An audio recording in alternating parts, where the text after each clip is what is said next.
Back in Jamaica, jazz and soul started to become a big influence in their music, and with that came R&B from the US. At the time it was rhythm and blues. Well, Jamaica plays most American stations. They couldn't pick up English station because we're near America. So all the music we were hearing all the time was always American music. This is because following World War II, many Jamaicans regularly travelled into southern states of the US on seasonal farm work. This is where they encountered Americans holding block parties playing jazz, soul and R&B from speaker boxes.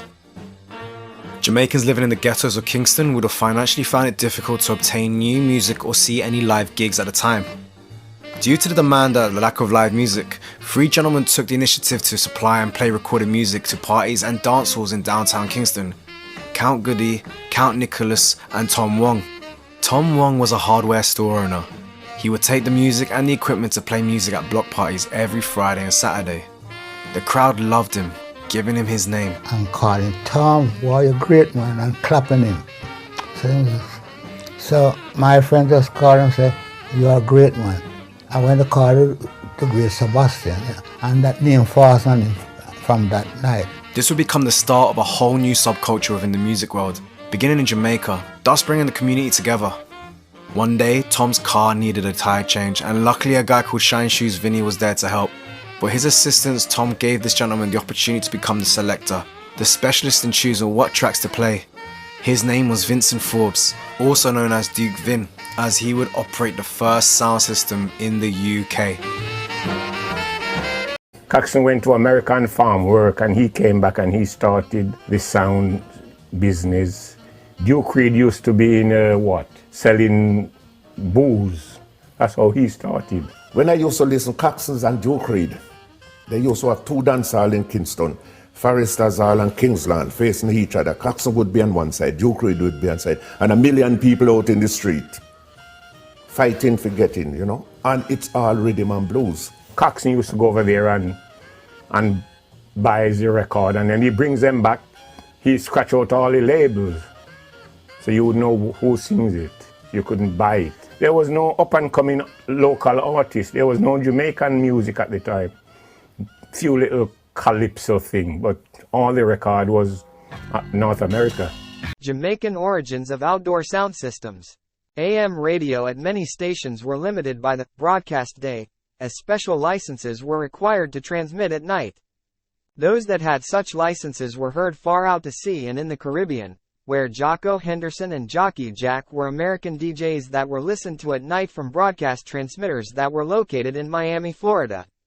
Jocko came to have an outsized influence on Jamaican MCs during the 50s, as the R&B music played on the Miami stations was different from that played on JBC, which rebroadcast BBC and local music styles. In Jamaica, DJs would set up large sound systems in towns and villages out on the roadside, playing music for informal gatherings, mostly folks who wandered down from country hills looking for excitement at the end of the week. There the DJs would allow toasts by an MC, which copied the style of the American DJs listened to on AM transistor radios. It was by this method that jive talk, rapping and rhyming was transposed to the island, and locally the style was transformed by Jamaican lyricism, or the locals' patois. Dancehall's roots, like reggae's, were the sound systems of the late 1950s and early 1960s. Sound systems were essentially giant portable record sets. Competition among the various sets was intense, and each had DJs whose job was to get the crowd dance happy and earn the set an exciting street reputation. Sound system DJing, where the record selector talked over the records, encouraging dancers to move and groove, was probably a direct offshoot of what Jamaicans heard overseas or at nights on southern U.S. radio stations. Sir Coxsone Dodd is supposed to have introduced the idea of toasting into the sound system dance halls, instructing his chief DJ Count Machuki on how to copy the rhyming, jive hipster, bebop sounds of U.S. R&B radio DJs like Douglas, Jocko, Henderson, Vernon, Daddy-O Winslow and Clarence, Papa Stoppa, Hayman. 3 Another big influence may have been the American boxer Cassius Clay, later Muhammad Ali, of course. Clay, Ali was extremely popular in Jamaica, achieving an almost heroic status. Jamaicans admired his good looks, style, and refusal to be pushed around by what he considered unjust authorities.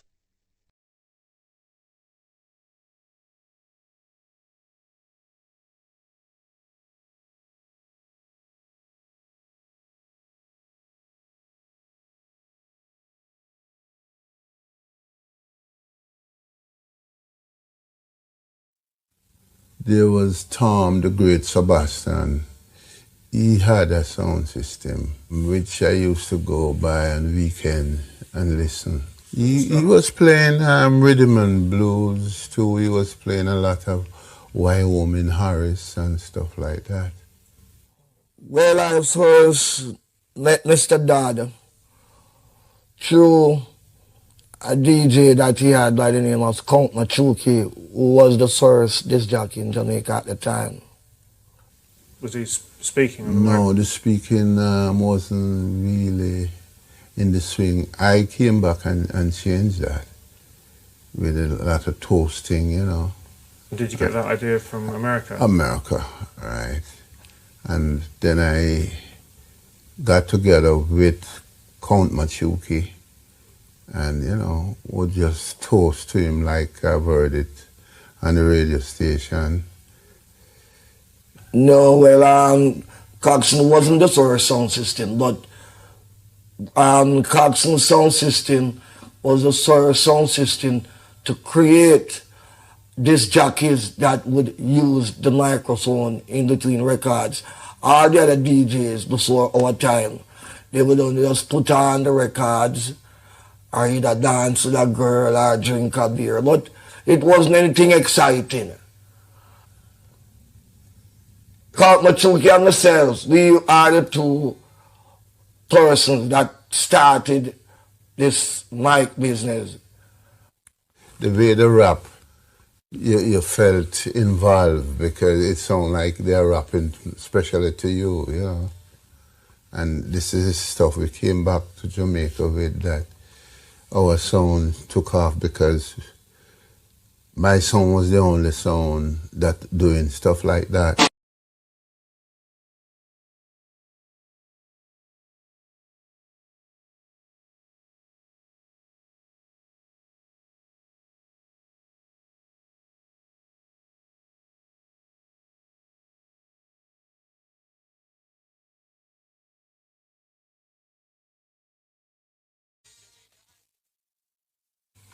So where did you get the idea to go to America? Well, in the early days, it was a popular thing of the recruiting men for Florida, you know, to either work in fruit or vegetable or the sugar cane. But that was like the idea of early means of making some good money within a short period. So was everyone Jamaican? Yeah, all Jamaican. So did you mix with the Americans at all, or? Really, at work. Yeah, at work we mix with it. And weekend, you know, when you go partying, you mix a lot with the Americans. So would the parties be in town, or? Yes, more, yeah, you'd say in town. Oh, the closer you get, the faster that Cadillac goes. Get up, little car, I gotta go catch my gal.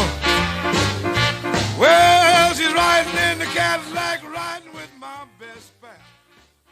While I was there, I sent the amplifier along with a lot of records and stuff like that.